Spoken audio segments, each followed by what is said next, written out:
I'm slowly but surely getting your tests graded. I have to go in and manually grade all of those fill in the blank questions, taking a little bit extra time because I kind of have a little bit on my plate today, as you have noticed. Not an excuse. I will have them, if not done by the end of today, I'll definitely have them completed by tomorrow. I'm doing my best to get through and get those graded and read. I don't think I had anything else. So today we are going to review and finish up our fats and fatty acids. And then we're going to get started just kind of doing an introduction into our proteins. And we will continue proteins on tomorrow. And then don't forget, we'll be doing the fats and fatty acids test during class time on Friday. I already have that open for you. Oh, I know what I wanted to do. That Doug just got right back on the wheel. I wanted to show you, I have an assignment that I wanted to give you guys. We talked about categorizing our fats based on the number of double bonds that they have. What is it called if my fat only has single bonds? It's our single, saturated. How about if there's one double bond? Mono unsaturated, and then more than one double bond? Poly unsaturated. And remember, the word saturated and single bond should be the same in your brain. So if I say that we are increasing saturation, you know what are we in fact increasing? Single bonds. The more single bonds I have, the less structure, the less rigid. I think of double bonds as being rigid. And the less double bonds I have, the more floppy. So the more single bonds I have, the more liquid the fat is going to be. We had different chain lengths. So we had our short chains, which are really just building blocks. We had our medium chains. Where would we find medium chain fatty acids? Easy to digest, not a whole lot of length. Breast milk. Yeah, babies, mother's milk. We also see it in cocoa nuts. We talked, I think, a little bit about the movie.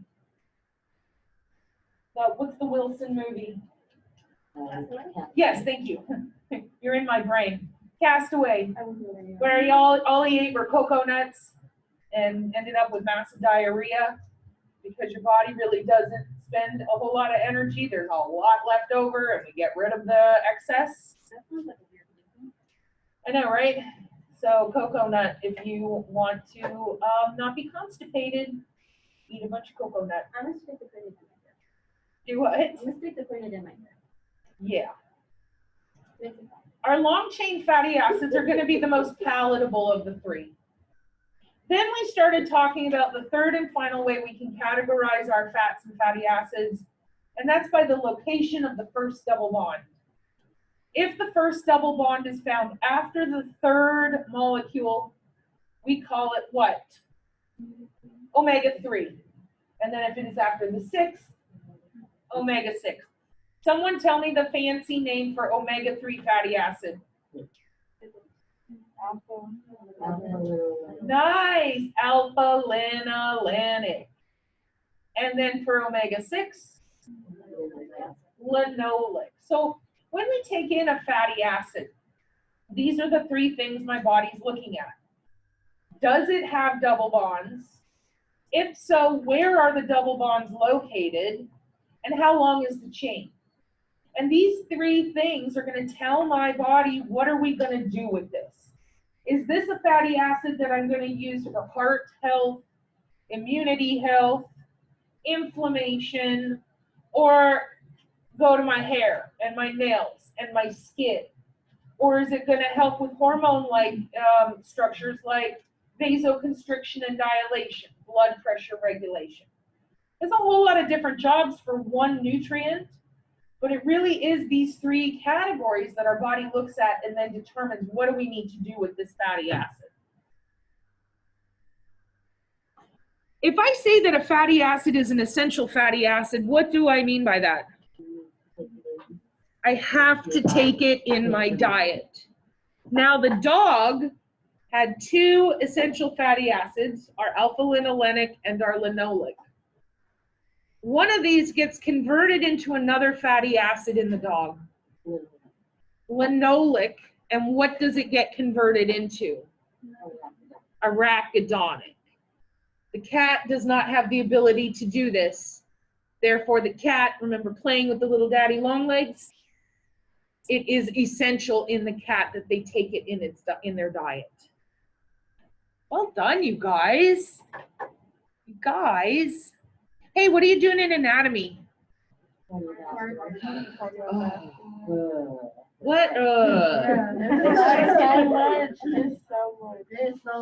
What?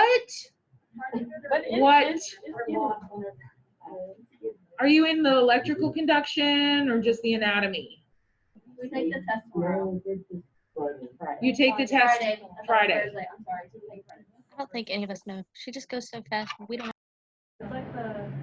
Okay, I'll tell you what. Here's what I'm going to do for you because I heart you. Cardiovascular system. I heart you. So here's what I'm going to do for you guys. We're going to finish up our fatty acids and fats today. We've only got a couple more slides I want to talk to you and review about ketoacidosis, which I already talked about. Do some review slides. Make sure everyone's on the bus for my stuff. Whatever time we have remaining, I'll turn off the recording and you can pummel me with your cardiovascular questions. I have a dance. Did you learn the electrical conduction dance? No. There is an interpretive dance for the electrical conduction. Of course you can. Yeah, you don't have to ask, sweetheart. You can just go. No, you do not have to ask me. Just get up and go. So if you guys stick with me for the next, I'd say, where are we? If you guys stick with me for 15 minutes and you really pay attention and you absorb this fats and fatty acids, whatever time we have remaining, I will allow you to pummel me with cardiovascular questions, because if there is one thing I know inside and out and backwards and forwards and upside down and left and right is the heart. I kind of have to because I am a voting member on the Texas Heart Institute, IACUC, so I kind of need to know stuff about the heart. So I know a lot about the heart. So you can ask me anything. I will explain everything. We can go over the blood flow. We can go over the electrical conduction, ECG, whatever you need. How does that sound to you? You got it. All right, so move this back a little bit. All right, so we talked a little bit about what our omega-3, omega-6, and arachidonics do. So our omega-3 is alpha-linolenic inflammation. So we're going to see this in like our senior diets. Cognitive function, visual acuity, also beneficial in our puppy and growth diets. Now the crazy thing is we know that omega-3 and omega-6 are essential fatty acids, meaning they have to be in the diet. Here at Huff and Puff Awesome Dog Food Corporation, I have my own food corporation. Huff and Puff Awesome Dog Food Corporation, in order to sell our food to the public, we have to meet the bare minimum standards set by the FDA and the state AAFCO. We'll talk about those more later.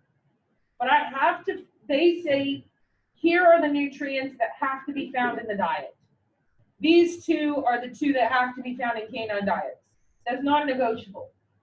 But the thing I find really humorous is that on the front of some of the packages, they'll have this big burst that says, with added omega-3 and omega-6. And you as a consumer recognize those names, right? You may not know what they do. You recognize the names, you're like, oh my God, this pet food has got to be high quality. Look at what it's been adding into the food. No, guys, they have to.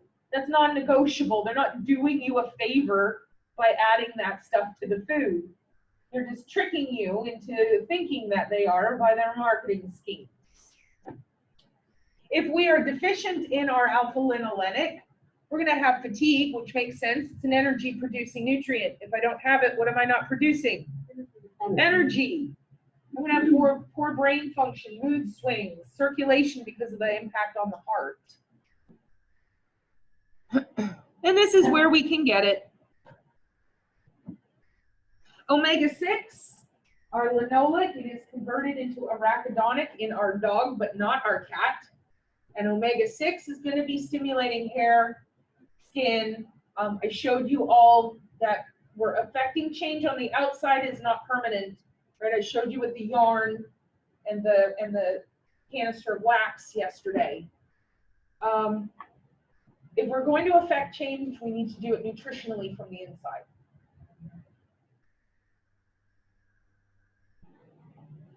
Finally, we had our arachidonic, and this is what its functions are. It functions like a hormone, meaning that it does big sweeping changes throughout the body. Doesn't matter if it's manufactured like in the dog, or if it's taken in from an outside source like the cat, they do the same thing. We're going to have an impact on blood pressure because of its vasoconstriction and dilation. We're going to have it provide body temperature. Again, vasoconstriction, vasodilation. If I dilate a blood vessel, more blood goes to that area. Blood is warm. So the more blood I have going to an area, what happens to the area? It gets warmer. Blood clotting and inflammation. So that's all of the things that we have with our arachidonic acid. Fatty acids are super important for kidney health. Now, I want to talk, I think we talked about anemia a little bit yesterday. This is one of those critical thinking where I have to go from step A to step C and figure out step B. If step C is anemia, meaning without blood, how the holy heck is something nutritional affecting my overall blood volume? Well, the kidneys produce a hormone called erythropoietin, which is what signals my body to produce more red blood cells. Without it, I do not produce more red blood cells. And red blood cells do not live forever. They live about 120 days and then they get taken out of circulation. And if I have no one to replace them, the volume, the number of red blood cells decreases. Kidney health is dependent on fatty acids. If I do not have fatty acids, my kidneys suffer, which means they don't produce the erythropoietin. My body has never signaled to produce red blood cells. Bob's your uncle, I develop anemia. Does that make sense to everybody how I got there? Okay. Hepatic lipidosis. This is another critical thinking question. What is happening? If I am deficient in fatty acids, does that mean that my body no longer needs them? No, of course not. So where is my body getting the fatty acids from? The storage unit. I am now breaking down larger quantities of adipose. Liver can't keep up. The fat just kind of gloms up and accumulates, and I end up with a condition of fat in the liver, hepatic lipidosis. Cats are particularly susceptible to this because their liver really can't break down fat at all. They cannot rely on catabolizing their own body tissue because their liver is such that it cannot convert the adipose into usable energy. The poor little bank teller is just like, I don't know how to do anything. She's on the phone with IT. She's looking through the manuals. It's accumulating behind her. In the bank, it's now from floor to ceiling, big globs of fat. And she is just very slowly converting it, not very efficiently at all. Anytime a cat goes anorexic, they're at risk for hepatic lipidosis. That's a big one. That's a very big one. Ooh, and just wait till you guys get to the urinary system and learn all about the kidney. I will help you. I will help you. I love the kidneys. I love all of the systems. So we can get fats from both animal and plant materials. However, we know that cats cannot synthesize some fatty acids from their plant precursor, making them obligate carnivores. There are 9 calories of energy per 1 gram of fat. Remind me how many calories we got from a gram of carbohydrates? 4. Fats make food taste good. This is just a review slide. And fats are essential for other nutrients, specifically our fat-soluble vitamins, A, D, E, and K. We'll talk more about those when we do get into our non-energy producing nutrients. It influences appetite. Well, yeah, when things taste good, you eat more of that. That's not really brain surgery. It's going to affect our levels of our non-energy producing nutrients. It's also going to determine what kind of fat gets deposited. Some fats are easier to break down than others. If anyone has ever tried to lose a couple of lbs, you know that the first little bit of weight loss is relatively not difficult, right? You tend to lose maybe 1 or 2 pounds a week, which is the only safe way. Anything more than 2 pounds a week and you're far, far, far, far, far too much. But then you get within that 5-pound goal and oh Lord, do you plateau? Well, it's because you've gotten through all of the easy shoveling sand and you're down into the granite.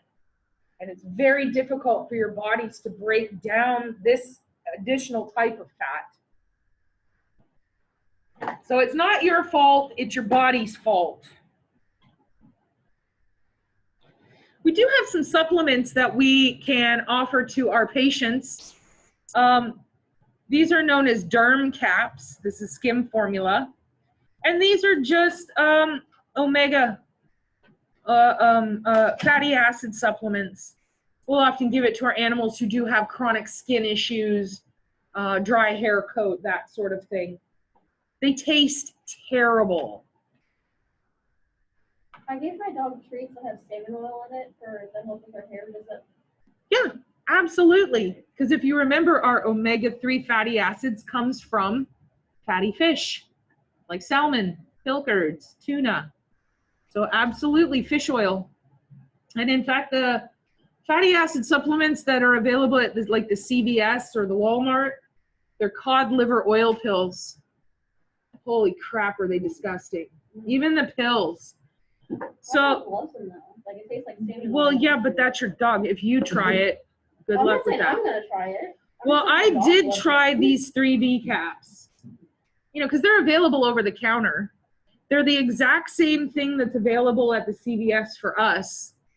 And at the time I was on a fatty acid supplement, and I was like, I wonder if the 3B caps, because they're way cheaper, like 1/3 of the price for the exact same thing. So I was like, I wonder how they taste. And it's a capsule. So you just swallow it whole, but OMG. I don't know what is with the capsule, if it's a thinner capsule or what, but the minute that it hits your stomach, you get this rancid fish. You can feel it whoosh up your esophagus into your mouth. It's like taking an antibiotic. You taste it. You swallow it whole and then you taste it. And every time you burp, you taste and smell it. Oh my God, it was awful. Just another review, fats are not water soluble. I'm not telling you any shocking new information. Fats and water don't mix. They cannot synthesize their essentials, and they're going to be stored as fat. All of our energy produced, well, our carbs and fats are stored as adipose tissue that is then catabolized. Our proteins, not so much. Proteins are not stored like carbs and fats. It's not like I can go home for a week and eat nothing but bacon and steak and come in a week later and I'm super jacked, just like muscles coming out of muscles. It doesn't really work that way. However, if I go home for a while and eat nothing but carbs and fats, those do get stored, and I'm gonna come in and my scrubs aren't gonna fit anymore. Kind of like it happened over Christmas break. Did you watch my 600 pound life? I did watch my 600. I used to love that show. They just had a new episode. The lady got to 974 pounds. Wow. I hate watching the surgery on that. Because you know that guy is in here, Houston. Yeah. They come here. They come here. I used to love that show. I don't get to see it anymore because I don't have TV. I only have like Netflix and is it on Hulu? Oh, I'll have to watch it then. Only because It does, because she was like, she said she was 150 pounds at 7 years old. Yeah. Wow. How old? At 7. wow. She said by the time she was 17, she was like 300 pounds already. But now that we are learning the physiological, Yeah. now you're starting to see the impact on the liver and the impact on the kidneys and how dangerous it is to lose that much weight.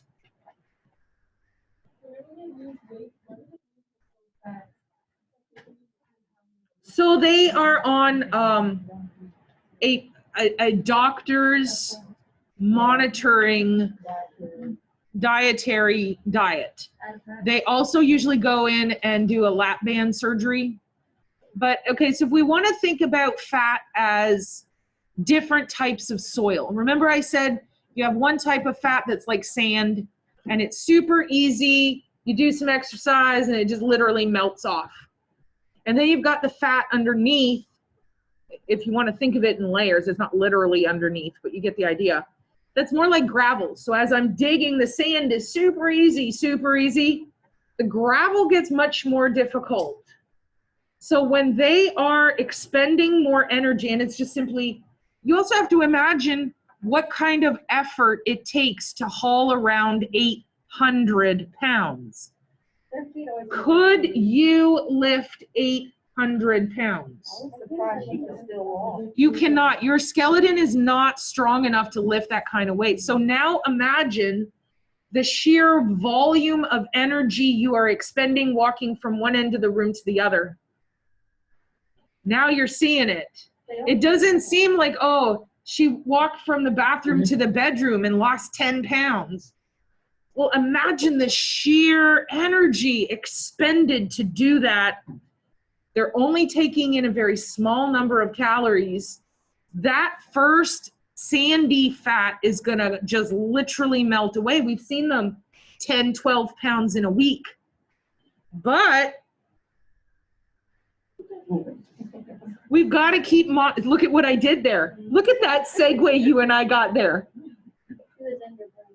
You are in my brain, living right there. But why is it has to be under such a strict medical observation because of this?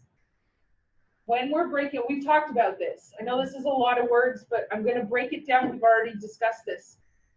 When you break down large volumes of stored fat, we have a pollution, right? If we think about it like a factory, the pollution is this stuff called acetyl-CoA. You do not have to write that down. It's just so you've heard it. This stuff is so toxic, we cannot transport it. So we convert it into something called a ketone body. Ketone bodies go into your blood. They go to your kidneys. They get filtered out by your kidneys, and they're eliminated from your body via the urine. But the kidneys can only keep up with so much for so long until they finally go, yeah, I'm done. The ketone bodies will be put back into circulation. We know that ketones are acidic, and if they accumulate and alter the pH of the blood, what condition have I now got? Ketosis, which sadly and stupidly is the premise behind what? The keto diet.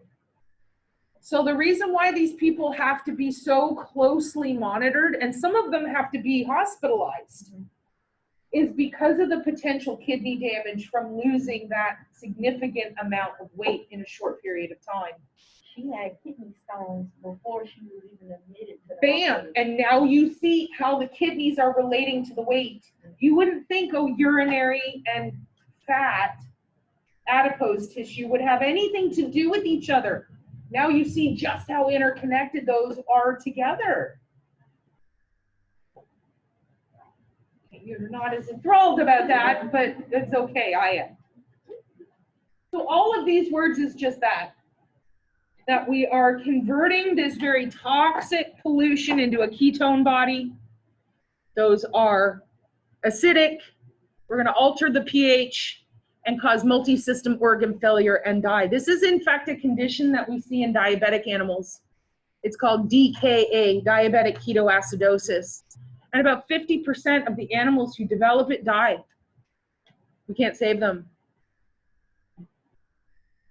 This is the normal pH of our blood. I would mark this down. This is a very common VTNE question. The normal blood pH is 7.4, so it's just slightly off neutral. Neutral is 7. The normal range is 7.35 to 7.45.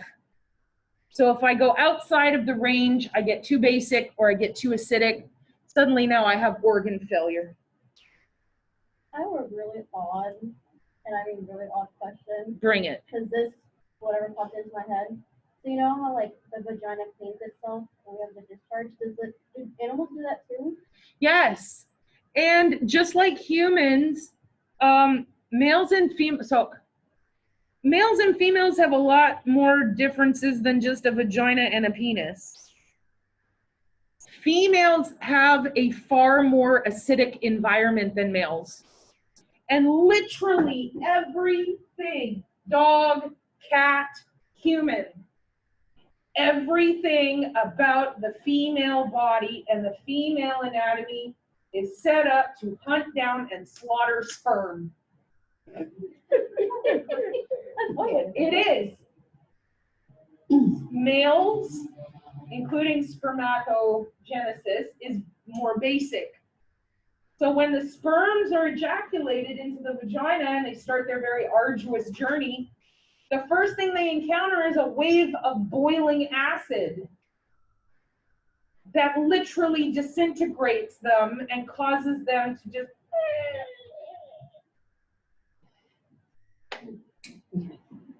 It's so dramatic. It's a wonder how anything is ever fertilized, how any egg is ever fertilized. All right, that concludes our... So do dogs and cats have discharge then? They can. Now, so cats, no. But because, I'm going to pause this. Polarization. So you are by no means required to stay. If you want to log off Zoom, go right ahead. Anyone who needs some help with polarization, depolarization, I'm about to help you.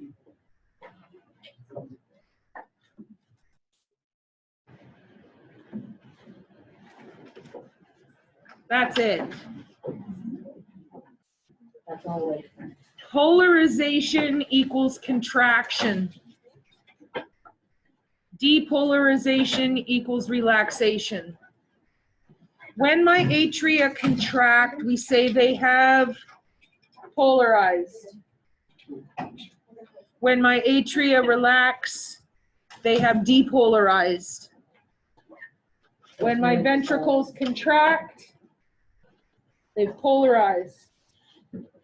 Ventricles relax, depolarized. So let's take a look real quick as far as our ECG. Bam.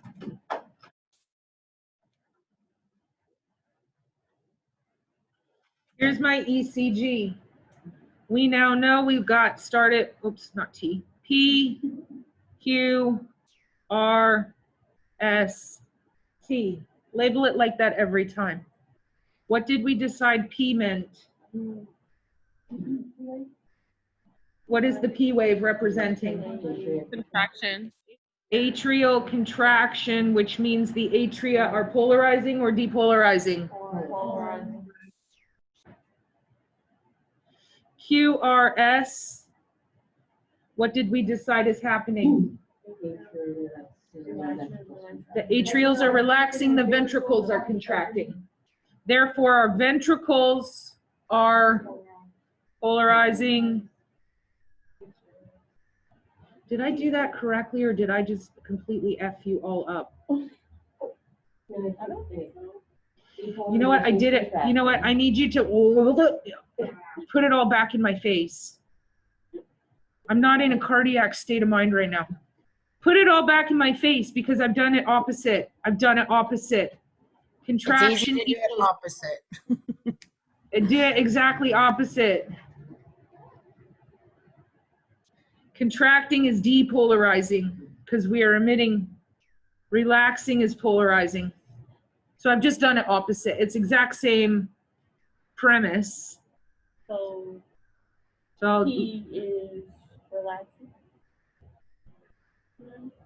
oh, this animal's having an Oh, issue oh, with his heart. Okay. P, Q, always label S, T. That will keep you grounded. P wave, we know the atrias are contracting. It's atria depolarization. QRS, ventricles are contracting, which means the ventricles are depolarizing. The atria are relaxing, which means our atria are polarizing. T, ventricles are relaxing, which means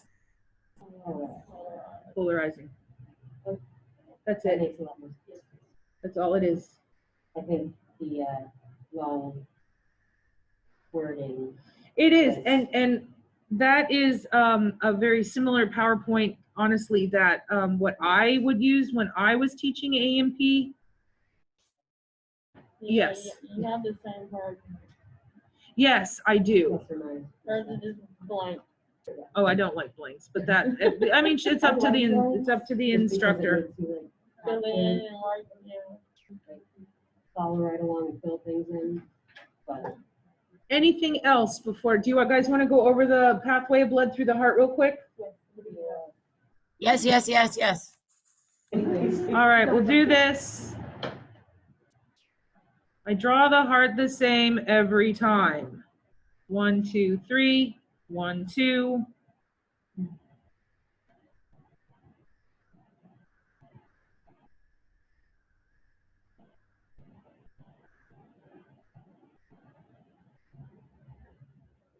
Blood is returning from the body by a vein. Is this oxygenated or deoxygenated? No. We got circle/oxygen. No. We got no oxygen. Sorry, no. No oxygen. And what is this big mama jamba vein that's carrying all this body and brain blood back to the heart? The vena cava. And the vena cava is dumping this blood into a holding area. That's all this is a holding area called the. Now I've got a gate, and this gate is simply regulating how much blood is exiting and entering each chamber. What is this gate? That's why I drew 3 little lines. Tricuspid. Going to where?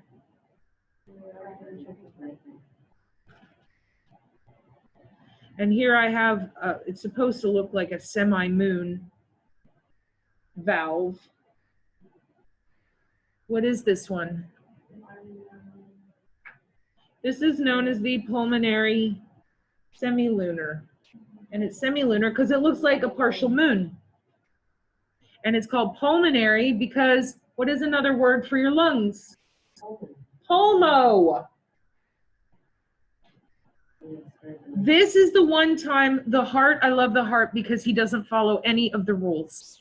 He's like, screw you, screw your rules. I'm not following anything you have to say. Our rules say that arteries carry oxygenated blood. But what does our heart say to that? No. Screw you. I'm not following that rule. That's the only. My artery is carrying deoxygenated blood. This is the pulmonary artery.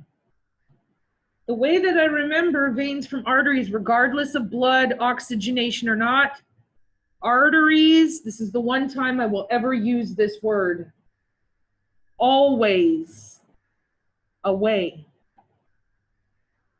If the blood is moving away from the heart, it is an artery. Doesn't matter if it's oxygenated or not. If it is moving away from the heart, it is an artery. It is moving to the lungs. This is the pulmonary artery. We go pick up our oxygen, we drop off our carbon dioxide, we turn and burn just like good little truckers. We're going to return to the heart by what? The left. First, we got to get there. The pulmonary vein. Veins always towards, arteries always away. It's the only place in the body that you have a vein carrying oxygen, well, other than the kidney, a vein carrying oxygenated blood. And we dump it here. Left atria, here. The bicuspid or mitral. It's got two names. Tricuspid because it has 3 little leaves. Bicuspid because it has 2. Goes through the bicuspid to where? Left ventricle. Here's another little semilunar.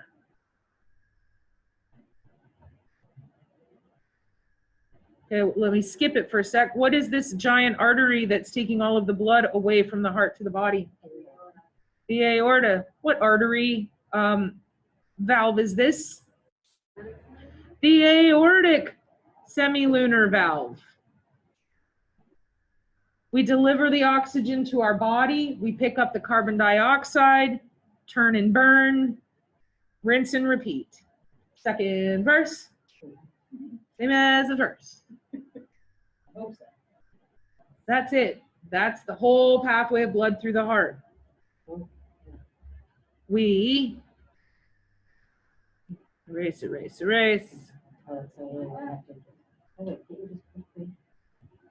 Oh yeah. Shut up. I do like to swipe it. It's very cathartic. Draw it the same way every time.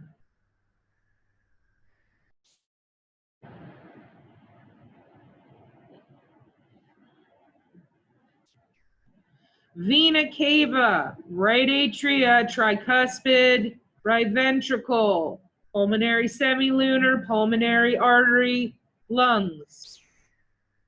Pulmonary vein, left atria, bicuspid, left ventricle, aortic semilunar, aorta, body. What's it called again? The Mitral, mitral.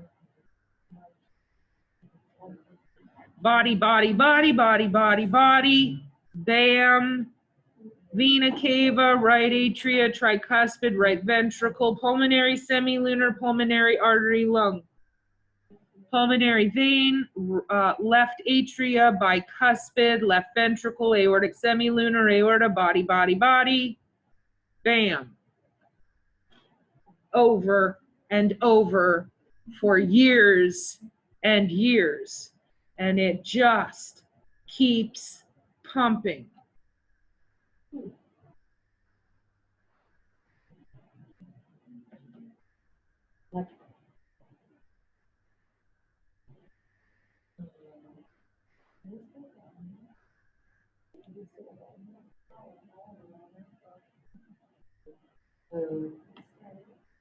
We had never talked about like coronary circulation or anything. Got it. And then she. Yeah. And I was like, what is that even? No, about What do? We draw it the same way every single time. We have a couple of different circulations in our body. Circulation just means where is the blood going to, where is it coming from? We have going through the heart, going here to the right atria, tricuspid, right ventricle, semilunar, pulmonary artery, lungs. This is known as the pulmonary circulatory system. I return oxygenated left atria, bicuspid, left ventricle, semilunar, aortic semilunar out the atria to the body. When it circulates the body is known as systemic circulation. Okay, but this is just a vessel. The heart right now that we've been talking about, the heart muscle itself is a cell. It's a bundle of cells that need oxygen. They need nutrients. They need glucose. Simply having blood flow in and out of these chambers is not delivering any of that. None of it. So what I have is a small little hole right here at the opening of the aorta. And I have an artery that goes back into, not into the chambers, but feeds the tissues of the heart. This is where my heart oxygen and carbon dioxide exchange is happening. Then I have little veins that then take the deoxygenated blood from the heart and dump it back into the vena cava to get oxygenated. If this is different than pumping.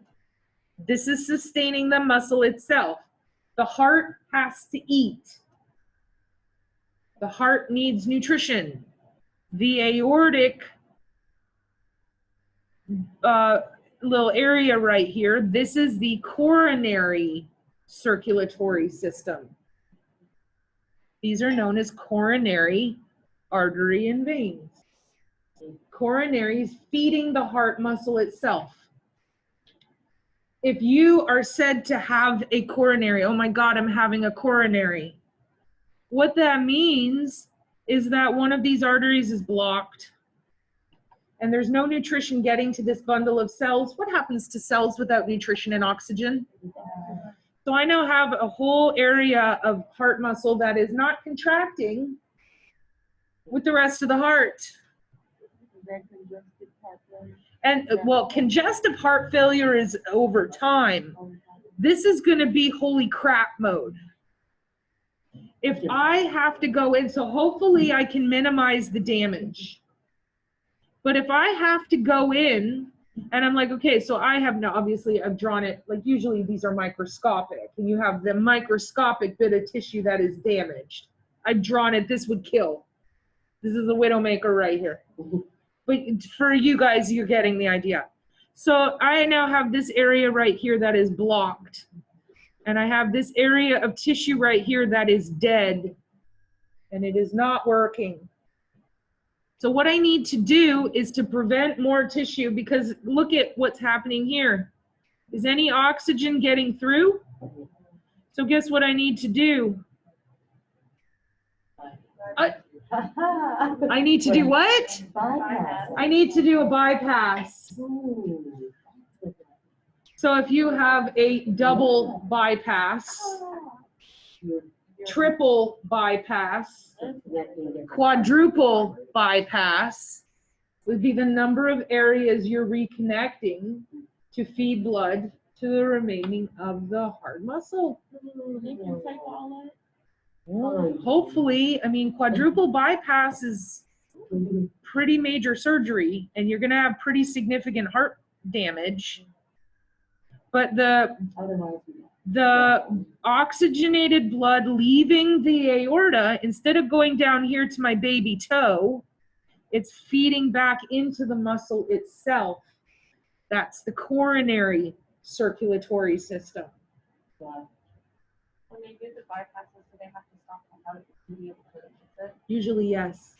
So you don't. So you get put on an overall bypass machine. And what that happens is all of this blood now from the vena cava, you put a tube right here. And instead of the blood going into the right atria, the tube takes it to a little machine, which then oxygenates it and returns it back. Actually, it returns it here to the aorta. So we're bypassing the heart altogether. So it stops, because I can't do surgery on a heart that's doing this. Or in this case, doing this. So I got to stop it. But that would kill the person. I now no longer have oxygen. So I have a machine that's going to function just like my lungs. That's the coronary circulatory system. Feeding the heart. It feeds the heart. Because simply filling up a vessel is not nurturing and nourishing the cells. It's filling up a vessel. I can fill up a glass of water. Is it doing me any good? No, I've got to find some way to get it into myself. If I am the heart, the glass is my chamber. I got to be able to get it into me. Simply filling it up is not doing anything other than oxygenating and getting blood ready to go to the rest of the body. I love the heart. It's so beautiful. The heart is gorgeous, so beautiful. It is a very fascinating. It's complex. It's incredibly complex. But I love everything about it. It's so... I'm excited. I get excited. I get excited about... The heart is one of the ones that I just... On the board anymore, what do you do on So what I do, so I am a voting member of a committee. Oops, I guess I did not